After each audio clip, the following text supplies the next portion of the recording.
She was 11 years old, and she jumped in front of a bullet she didn't even see coming. That's the part nobody talks about.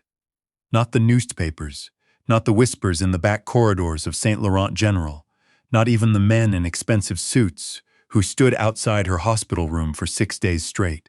Nobody wants to say it out loud, that a child did what 3 armed bodyguards couldn't. But that's exactly what happened. And it changed everything. If you're new here, welcome to Ella's Romance Library, where the stories are dangerous, the men are complicated, and the women, always, always, surprise you. If this is your first time, hit that subscribe button now, because this one is going to stay with you. The night of October 14th started the way most Thursday nights started at Brasserie Fontaine. Quietly. It was the kind of restaurant that didn't advertise. No sign on the door, no listing on any app. You got a table at Brasserie Fontaine because someone who mattered told someone else who mattered that you were worth feeding. The tablecloths were the color of fresh cream. The wine glasses were hand-blown in Alsace. The kitchen closed at 10, but if you were the right kind of person, the kitchen never really closed for you. Nadia Belfort had been working there for 2 years. She was 22, studying criminology part-time at McGill, picking up shifts 4 nights a week because tuition didn't pay itself. And her mother's dialysis treatments cost more than anyone liked to admit. She wasn't the kind of girl who complained about that.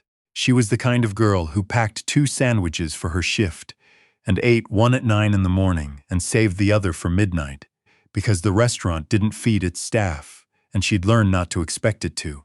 She was good at her job. Precise, quiet, attentive in the way that good servers are. The kind of attentive that makes guests feel seen without feeling watched. She remembered that the gentleman at table 7 took his espresso with half a sugar. She remembered that the woman who came in every other Tuesday was allergic to shellfish, even though she never mentioned it. She noticed things. It was the criminology brain, her supervisor Margot used to say, always cataloging. That Thursday, the reservation at table 3 was under the name Moreau. Nadia had taken that table before. She knew what it meant. The kitchen went quiet when the Moreau reservation came in. The sommelier appeared from wherever he'd been hiding. Margot straightened her blazer twice in the span of 4 minutes. Nobody explained it to Nadia when she started. By month 3, she'd figured it out herself. The Moreau table meant Etienne Moreau. She'd seen him twice. Once from across the room, once close enough to hand him a menu. Close enough to notice that his eyes were the particular shade of gray that isn't soft at all, more like slate, like concrete, like something that had been poured and set, and had no intention of moving. He was 41, broad through the shoulder, dressed in the way that men dress when they've stopped trying to impress anyone because they've run out of people whose impression matters to them. He ran the Moreau Group, which was the name that appeared on the charitable foundation documents and the commercial real estate portfolios. What the Moreau Group actually was, Nadia had figured out by the end of her first month. She wasn't frightened of him. That surprised her, actually. She'd expected fear. What she felt instead was something more like the alertness she got before an exam, a sharpening of attention, a heightened awareness of where everything was in the room. That night, Etienne Moreau came in at 8:45. He was alone, which was unusual. Normally there were 2 men with him, quiet men who sat slightly apart from whatever table he was at and faced the door. Tonight there was only one, and he sat at the bar rather than at a secondary table, which told Nadia something had changed in the arrangement without anyone telling her what. Accompanying Etienne was a woman, small, white-haired, impeccably dressed in navy blue with a single strand of pearls. She moved slowly, not the slowness of infirmity, but the slowness of a woman who had decided long ago that she would never again be rushed. She had Etienne's eyes, the same gray, the same quality of stillness. His mother.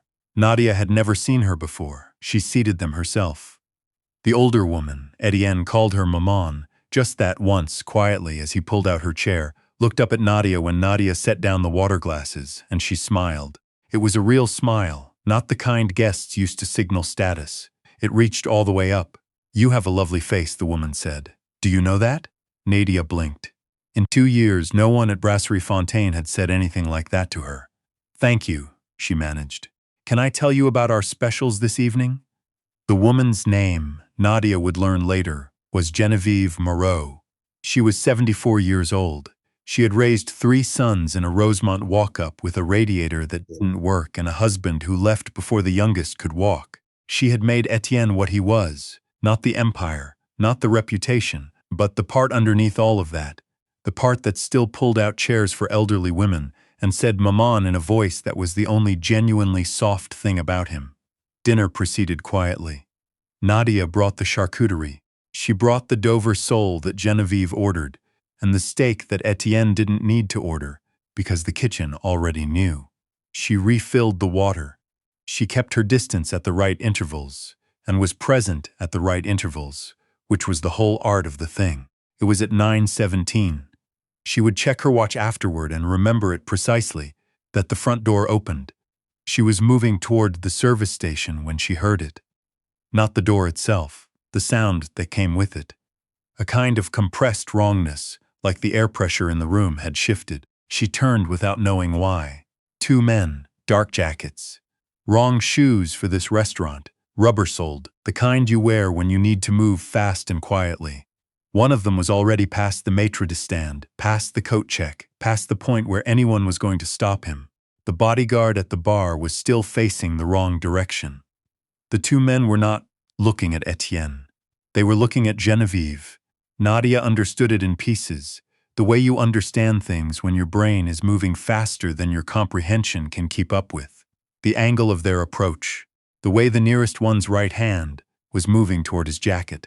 The fact that Genevieve was sitting with her back to the door, the most vulnerable position in the room, and there was no one between her and the man who was now 4 tables away, and closing the distance without hurrying, without urgency, the way predators move when they're confident. She didn't think. That's the truest thing she could say about it afterward when people asked. She didn't think. The thinking part of her brain had simply gone offline. What was left was something older and faster, and not particularly interested in self-preservation.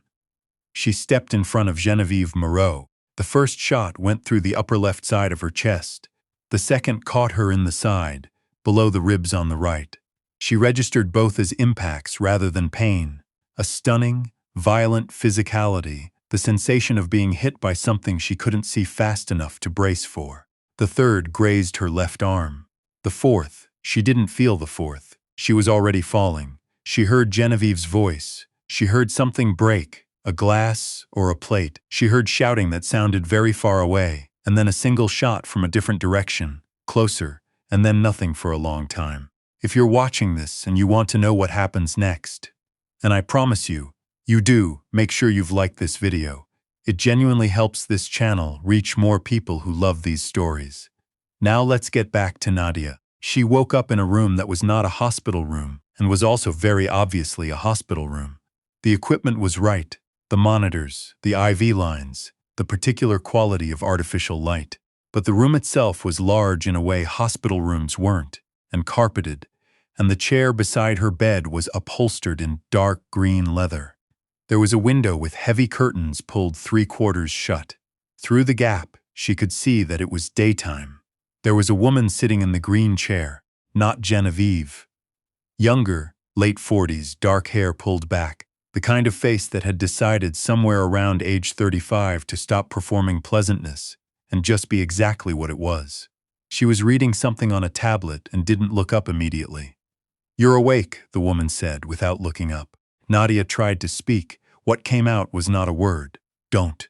The woman set down the tablet. The tube was only out for 6 hours. "Give your throat time." She stood, poured water from a pitcher on the nightstand, held the glass close enough for Nadia to reach without sitting up. Small sips, Nadia obeyed. The water was the best thing she had ever tasted. "Where?" Her voice came out wrecked, barely functional. "You're at a private medical facility in Laval. You've been unconscious for 6 days. The woman said it the way you'd report weather. You had surgery twice. The first time lasted 4 hours. The second was to address a complication that arose on day 3. Both times you were stable by the end." A pause. "You're lucky. The first bullet missed your subclavian artery by approximately 4 millimeters. Nadia stared at her. "I'm Dr. Annalise Vogel," the woman said. "I'm the chief medical officer for the Moreau Group. I've been supervising your care since you arrived. She said this as if it were a completely ordinary sentence. There are questions you'll want to ask. I'll answer what I can. The others you'll have to wait for. The woman, Nadia said. Her voice was barely there. At the table. Is she? Genevieve Moreau is fine. For the first time, something shifted in Dr. Vogel's expression. Not softness exactly, more like acknowledgement. She wasn't touched. Nadia closed her eyes. She didn't know why that mattered so much to her. She'd barely spoken 3 sentences to the woman. But it did. It mattered enormously. She slept again. The next time she woke, the light through the curtains was different. Evening or early morning. The ambiguous blue-gray of the sky at its margins. The green chair was occupied again, but not by Dr. Vogel. Etienne Moreau was sitting in it. He was in a dark shirt, no jacket, which struck her as strange. She associated him, from what little she knew, with a kind of armored formality, the suit as carapace. Without it, he looked less like an institution and more like a man. He was sitting forward, elbows on his knees, and he was watching her with an expression she couldn't immediately classify. Not the slate-colored blankness she'd registered at the restaurant. Something more interior. "You're awake," he said. She was beginning to resent this sentence. "Your mother," she said. Still hoarse, but better than before. "She's okay." He nodded once, slowly. "She is. Because of you. I didn't plan it. I know." Something moved across his face. "That's the part she won't stop talking about." Nadia blinked. "She says." He stopped. Pressed his jaw tight for a moment, the way people do when they're deciding whether to say something honest. "She says that's the point, that you didn't calculate it. You didn't think about what you stood to gain or to lose. You just stepped in front of her." He exhaled through his nose. "In 30 years of building what I've built, I have never once been certain that anyone in my proximity acted without calculating their advantage first. Everyone has an angle. Everyone is keeping score." He looked at her steadily. "You didn't know who she was." It wasn't a question, but she answered it anyway. "Not her specifically. I knew who you were. I'd figured out the restaurant." He nodded. "And you still stepped in front of her." "She was going to be shot," Nadia said.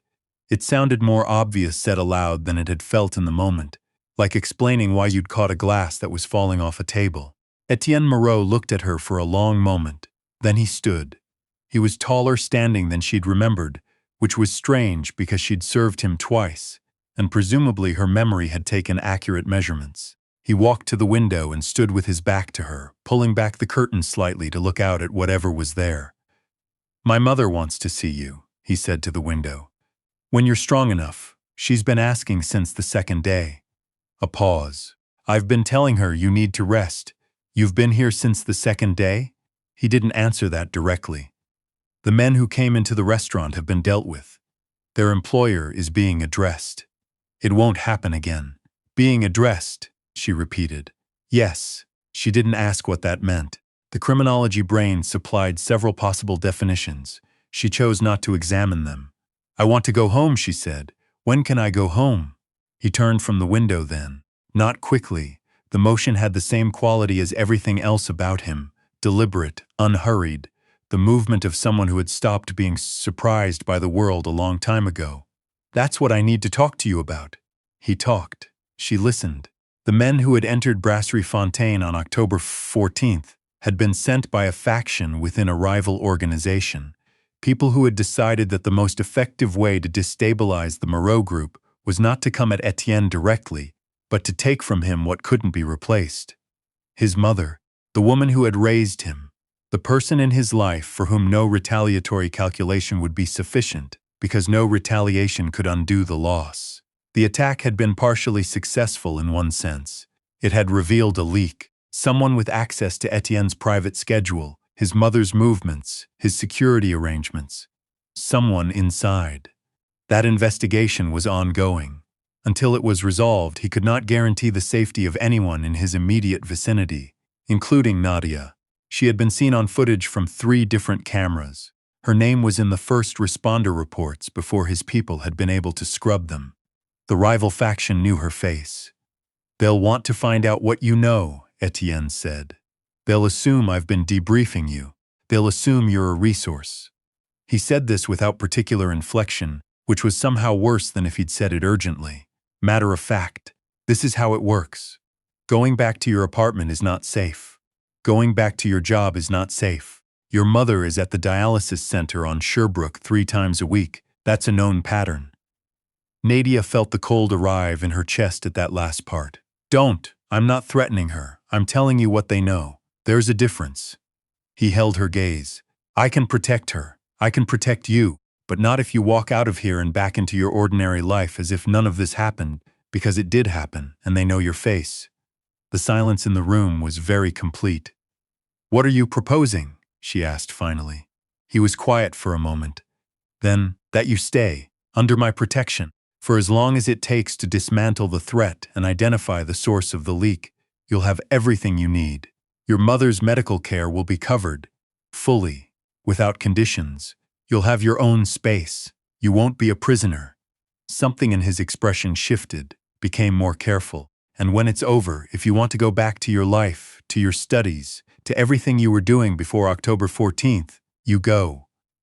With my word that you and your mother will never have anything to fear from this world again. Your word, she said. Yes. How much is that worth? He looked at her steadily. It was not an offended look. It was the look of someone who understood exactly why the question was being asked and respected the asking of it. Ask Annalise. She's worked for me for 11 years. Ask any of the men on my staff who have families. Ask them what my word is worth. Nadia looked at the ceiling. There was a small water stain in one corner that someone had tried to paint over. Somehow that detail made the room feel more real than anything else in it. My mother doesn't know where I am, she said. She knows you're safe. I had someone contact her on the 4th day. She was told you were receiving private care after an incident at work and that you were in good hands. She's been updated daily since. He paused. She asked about the dialysis costs for next month. I've already taken care of it. Nadia turned her head to look at him. You covered her dialysis. It was the least. You covered her dialysis before I agreed to anything, before you even knew if I would. He didn't say anything for a moment. Then, yes, she looked at him for a long time. Etienne Moreau looked back at her. Outside, somewhere below the window, a vehicle moved slowly past, its headlights crossing the curtain like a line being drawn. Okay, she said. I'll stay. Genevieve Moreau came on the 8th day. She came in the way she did everything, without hurrying, with complete authority, with the particular dignity of someone who has survived enough that they no longer feel the need to prove it. She was carrying flowers. Not an arrangement, not something from a florist, wildflowers, the kind of thing you buy from a bucket outside a dépanneur, loose and imperfect and smelling of something real. She set them on the nightstand, and then she sat down in the green chair, and she took Nadia's hand in both of hers, and she held it. She didn't say anything for a long moment. Then she said in French softly, Tu m'as sauvé la vie. You saved my life. I didn't have time to think about it, Nadia said, which was the only honest thing she had. I know. Genevieve's grip tightened slightly. She had small hands, but the grip was strong. The strength of someone who had held things together for a long time by sheer force of will. Do you know what that means? That you didn't think about it? Nadia shook her head. It means it came from somewhere true in you, not from your head.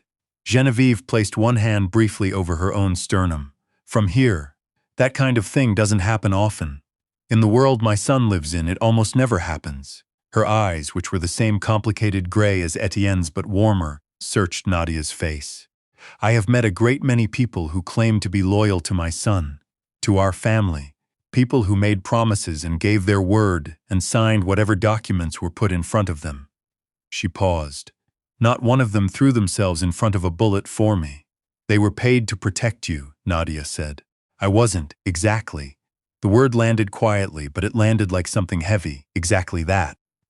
The next weeks had a texture Nadia hadn't expected. She'd anticipated confinement, gilded perhaps, but still a cage. What she found instead was something more complicated and stranger. The facility was not a prison. She had a suite of rooms, a laptop with unrestricted access, books brought on request, outdoor access in a courtyard that was enclosed but large, with a garden that someone was clearly tending with actual care. There were staff who were efficient and courteous, and not, as far as she could tell, watching her specifically. They were simply doing their jobs in the orbit of a powerful man, and she happened to be there. She resumed her coursework. She video called her mother 3 times a week. She read. She walked the garden in the mornings when the October cold was starting to bite, watching the last leaves come off the trees. Etienne was present in the way that a fact about a place is present, something you're aware of without it announcing itself. She saw him in the evenings, sometimes, not every evening. When she did, it was usually because he'd passed by the room where she was reading and had paused in the doorway, and they'd talked.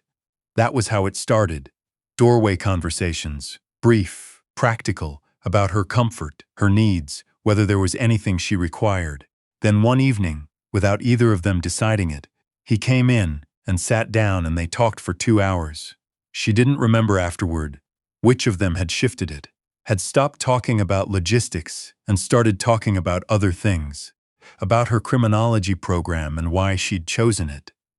Her brother, she said, who had been caught in a situation at 17 that could have ended his life differently, and watching the way systems either held people up or swallowed them whole. About the restaurant and what she'd learned from 2 years of watching how people behaved when they thought they were comfortable and unobserved. About what it was like to be the kind of person who noticed things. He listened in the way that people who are used to being listened to often don't, with full attention, without building his next response while she was still talking. He told her, once, about growing up in Rosemont, about the winter his mother couldn't pay the heating bill, and he was 14, and he went to the man 3 streets over, who everyone knew had money, and he asked for work. About what that choice had led to, and what other choices had come after, and the point at which the path had narrowed enough that turning around became theoretical. He said it without self-pity and without self-justification, which she respected enormously. "Do you regret it?" she asked. He thought about it for a long time, longer than she'd expected. "I regret specific things," he said finally. "The architecture of it, the whole structure, I'm not sure regret is useful there. It's like asking if I regret the weather. That's not the same thing." "No," he agreed, "but it feels that way from the inside, sometimes." The investigation concluded on the 43rd day. The leak had been inside. Not someone from Etienne's inner circle, but someone at the periphery, a man named Bastien, who handled logistics for a subsidiary and had been supplementing his income for 2 years with information sales. Bastien had been dealt with in the way that Etienne dealt with these things, which Nadia didn't ask about, and he didn't offer to explain. The rival faction's key figures had been neutralized through means she also didn't ask about. The threat, Etienne told her, was over. He told her this in the garden. It was late November by then. The garden was bare, and the sky was the flat pewter color of the St. Lawrence in winter, and their breath made small clouds when they spoke. "You can go home," he said. She should have felt relief. She'd been waiting for this. She'd been mentally preparing for the ordinary world to resume.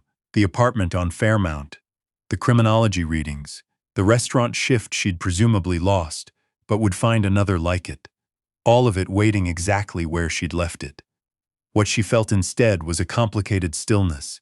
"My mother's next round of treatments," she said. "That's next week. It's covered," he said. "I told you. That has no conditions. You can't just." She stopped.